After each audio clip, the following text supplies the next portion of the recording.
Hi guys, that's my wife. That's also my wife. We're back. We're back. And guess what?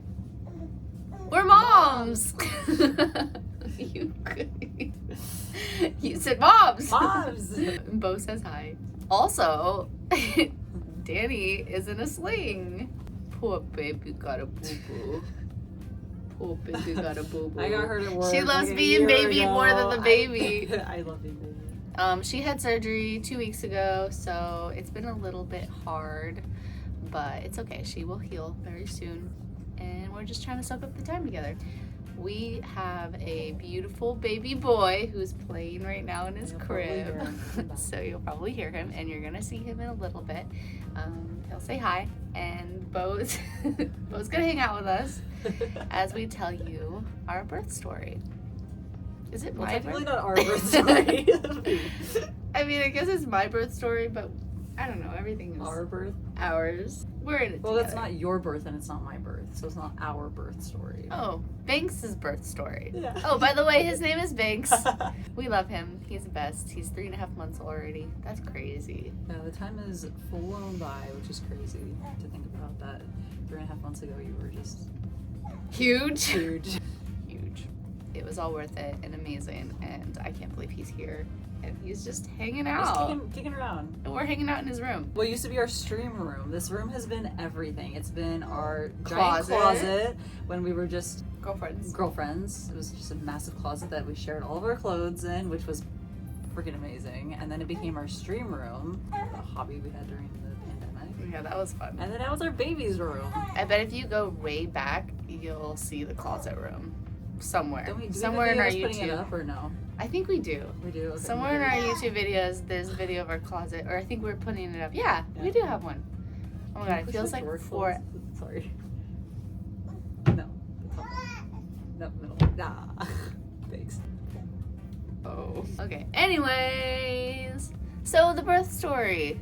It's a good one For Banks. for Banks. He's here and he's healthy, and the end. Just kidding. Basically, uh-oh. Oh no. We're not gonna be able to tell the story right now. Be right back. We're back. We're back. Okay. He had to change locations. He's just right here, huh? Hanging out. Okay. So I made it to 38 weeks. Everything was amazing. I was super healthy through the whole pregnancy. No really complications. No. I think he was actually measuring small at one point, and then all of a sudden I hit like 32 weeks and I just exploded, and he exploded, and he was a giant baby in my belly. It was perfect. And the doctor definitely recommended that I induce because he was so big. When did I go to the doctor and she was like... At 38 weeks. Oh, so yeah, we were at 38 weeks. Hi, Bubba's. He's so cute. I was at 38 weeks, and the doctor saw me. She brought out the measuring tape and was like, "You're huge, and we need to induce you." We need to talk about inducing if he doesn't come this week on his own. Right, Yeah. because she's like, he is going to be a 9-pound baby, if not more, and that's going to be a lot. And I was like, no way, he's going to come out on his own. I'd rather just go as natural as possible.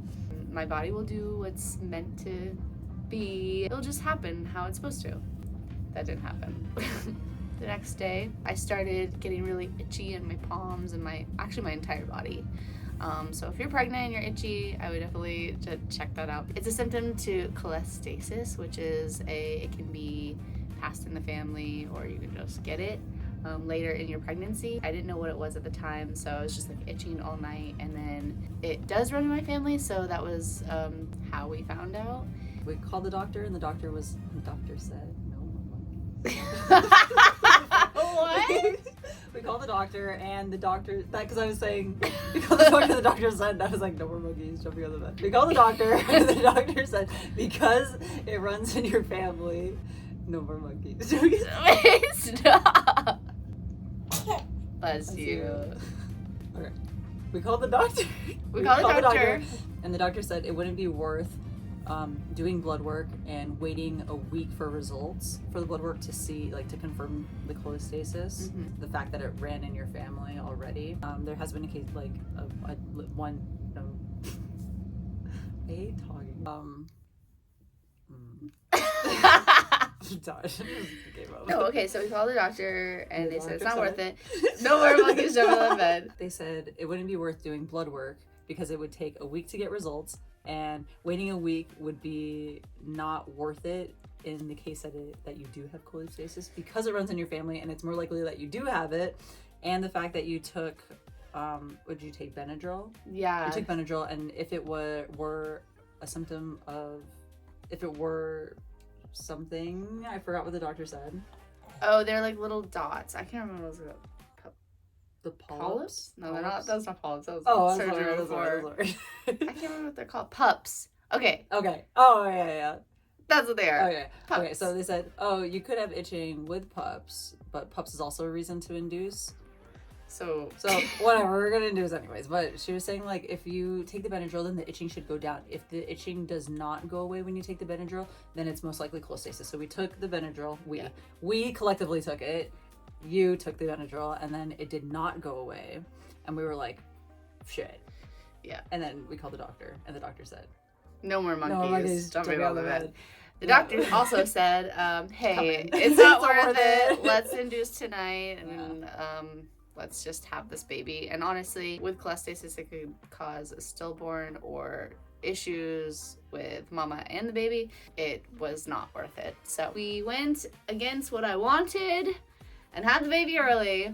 So we went to the doctor. because it was best for the baby. Because it was best for the baby and me. And mama. We went in at like midnight, which was hilarious because it took us forever to leave the house, and they kept calling and they were like, are you guys almost here? We're like, yeah, we're we should coming. take a shower We'll be right first. there. Take a shower. I don't know. We hung out. I think I ate a bowl of ramen. Okay. You were on the phone with the doctor. Yeah. And after she was like, yeah, like let's just induce tonight. We hung up the phone and you're like, not before I finish this. Yeah, I was like, so you we'll know, take a shower then. so We'll take a finished shower. ramen, took a shower, and then finally made it. And Right before midnight, which actually this is really good for you to know. We didn't know it. What? They were calling us, hey, are you coming? Are you coming? Are you coming? And if we had gone right away, right before midnight, if you learned anything from this video, take this away. If you are an expecting mama or a partner Parents to or- someone, if you're gonna go into the hospital or it's like late night, if you go in before midnight, so you're going in and it's 11:57, 11:56, and you're going in to like go into the hospital.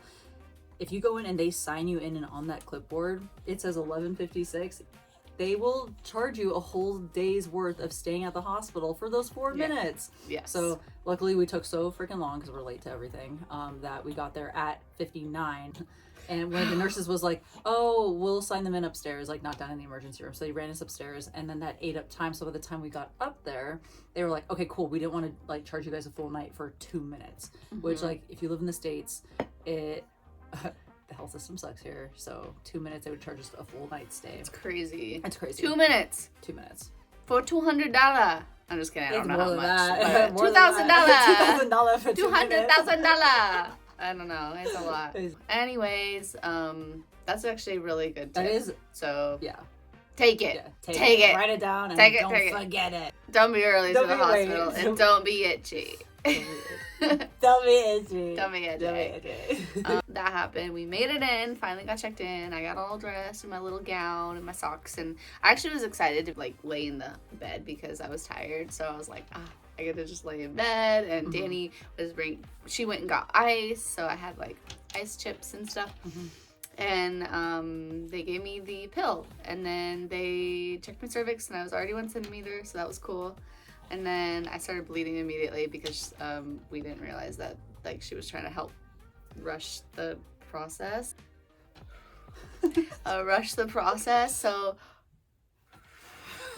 So I don't know what that was.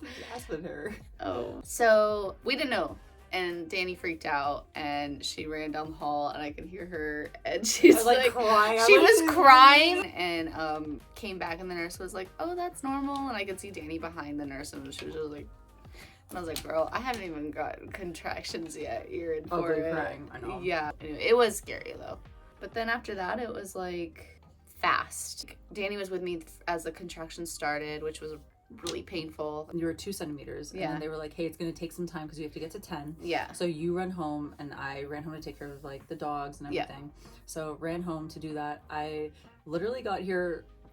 I wasn't here for long. No. And then I started a walk. I got like down the street. Was it a text? I got a text from Chel. It's happening. I'm at 4. Get here now. And I literally just turned around and said, sorry guys, I'll be back later. I was walking back and then went to the hospital. And then you went from 4 to 8. Yeah, it like was 20 crazy because it was like I was like having contractions and Dani was there, and then like when she left, it went from like pain was like maybe 6 or 7.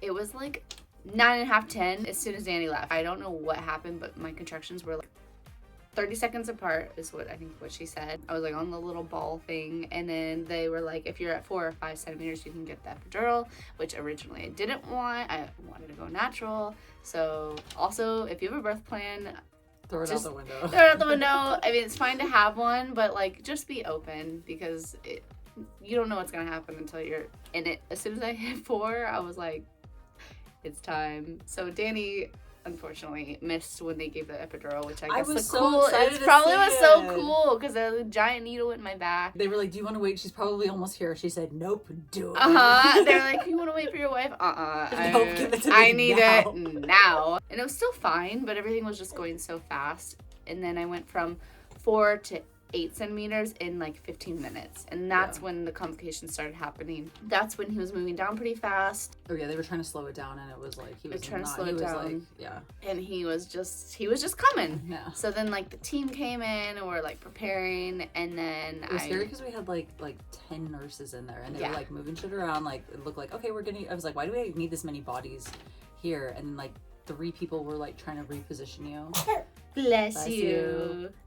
Like, Bless you. Oh, you're so cute. Oh, smiles. Oh, smiles. Oh, I love you. I love you. You're so perfect. So there were like 3 nurses repositioning your body, and then like the doctor was coming in to check on you periodically, and then there was like, hi, are you gonna poof right now? Yeah. Yes. Huh. That feels nice. We love you. Oh. Almost over it in here. Ma! Wow. You say mama? I'm mama. This is mommy, for anyone that wants to know. Say, Oh. nah.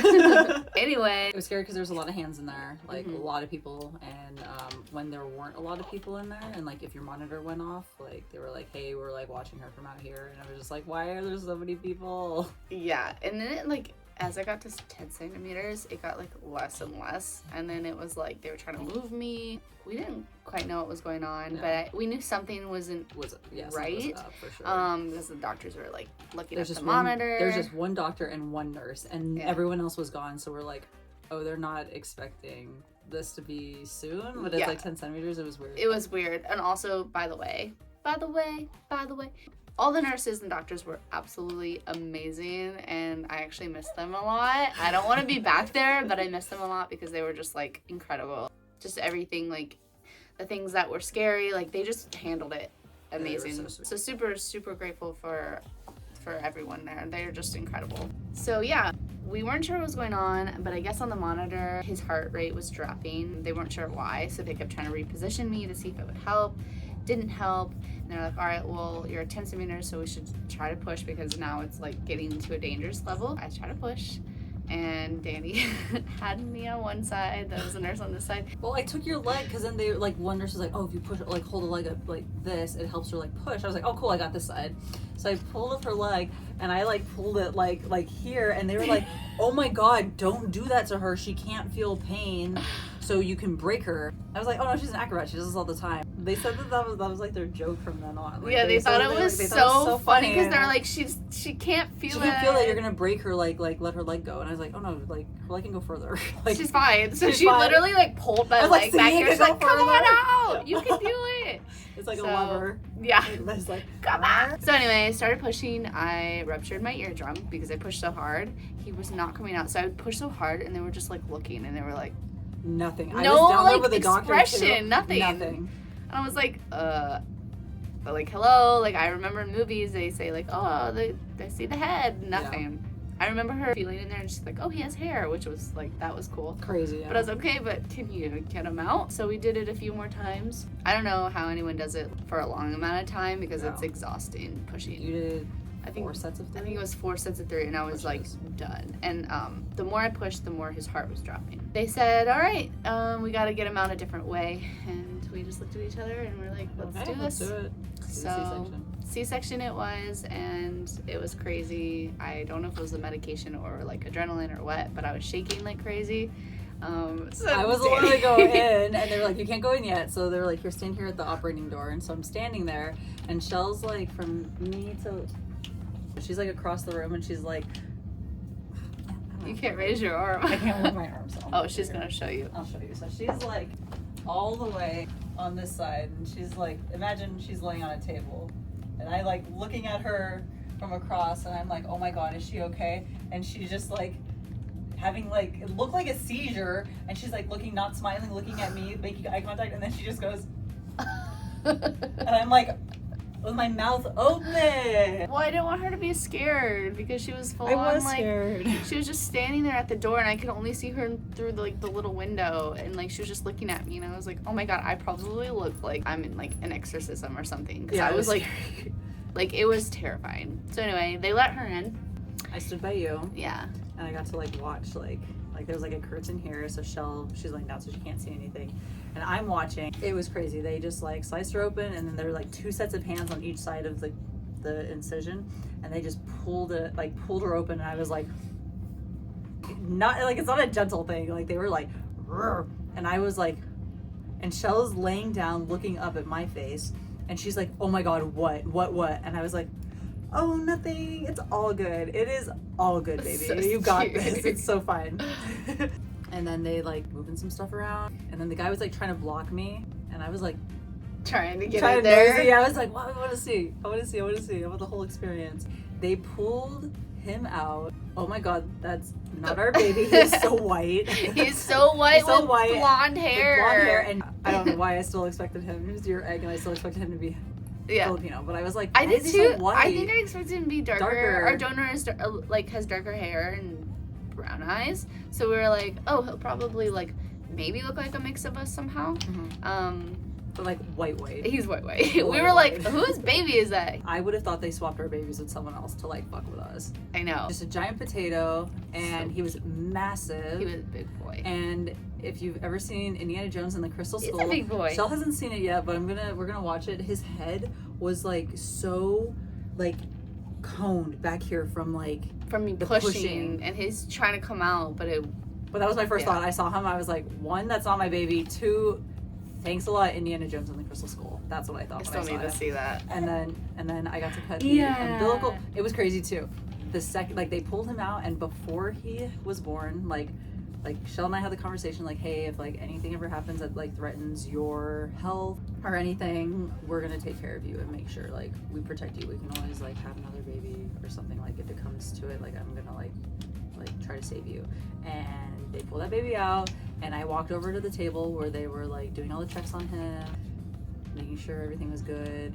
I looked at him and I was like, I will do anything for you. And then I like didn't even. You said sorry, Chel. Sorry, Chel. You're gonna be under the bus.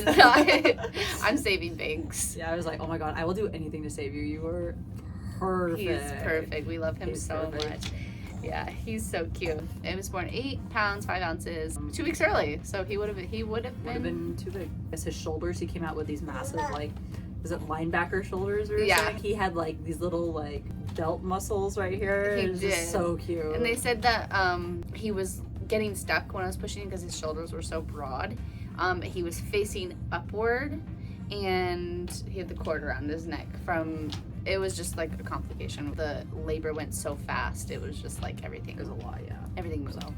And they said that's something that can happen with inducing, and it just happened. It's not something I did, just making that clear. It just happens. It happens sometimes. Yeah. That's what happened. So when he came out, unfortunately, he had the fluid in his lungs. Oh, yeah. He got amniotic fluid in his lungs, so he had to go to the NICU, which sucked because Chel only got to like touch cheeks with him for a second, and then they pulled him away and they were like, you can come with, and so I went with. It was really scary in there because like like Chel did all this freaking work, and then I'm standing there and they're like, okay, like we need to know like baby's last name. And I said the last name, and they're like, no, sorry, not your last name, the mom's last name. I'm like, no, I am the mom, that's the last name. And they're like, no, sorry, the birth mom's last name. I'm like, it is the same last name. And they're like, no, what is, like, I'm like, we are married, we have the same last name, it is both of our babies. And they're just like, kind of like, I feel like they just don't see like lesbian couple having babies. I don't know, gay just, couples, or yeah, it's hard. We're frustrating. still behind, I think, in our society. We are behind.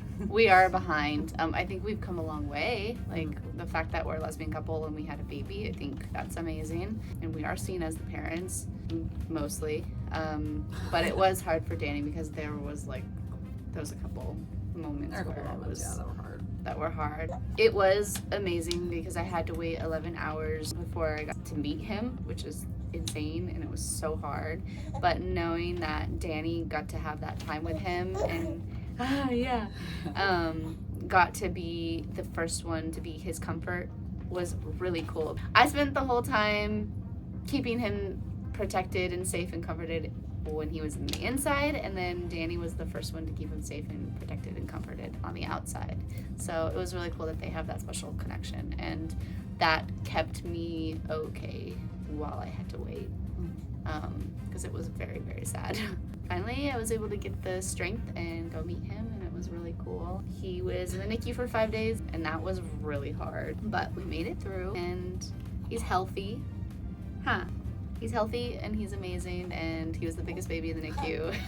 Oh yeah, all the nurses would like walk by and they're like, I heard there was a big baby in here. That is a big baby. He was such a big baby. They didn't have any diapers the size for him. They had to go get some. Yeah. Because he was immediately in ones, and they were like, oh, he doesn't fit the newborns that we have here. And like usually the babies are like small for the newborn size diapers. It was so sad, but they couldn't find diapers for him, so then they were like, oh, hold on, we have to go get diapers. He's a big boy. But they were all amazing. They took really good care of him, and we're super grateful for everything.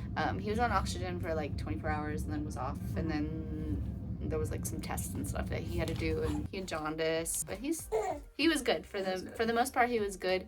It felt like an eternity being in the NICU, but now that I look back, I'm like, okay, it wasn't that bad, and he was okay. So we survived it, and we were so good, and you were so good, huh? And we're moms now, and life is incredible, and we're just happy. Yeah, it's a big boy. Yeah. Also, the breastfeeding experience was crazy, and pumping around the clock and having to like take it to the NICU, and that was a challenge. So if there's anyone that has questions on that, like, feel free to reach out. And if anyone has questions on the birth story or pregnancy or lesbian couples or anything like that, like what to pack in your bag when you do go to the hospital. Yeah, we will make a video, and we will or we will respond to you and help you out if you need it. And I appreciate you guys for following us. And yeah, you want to say hi to everybody? You want to say hi? Here he is. Here's our little boy. 1, 2, 3. Woo! Hi, family. Say hi. My name's Banks. Oh, he just wants to look at mommy. Say thank you, everybody, for all your support and all your love, and we will talk to you very soon. Bye.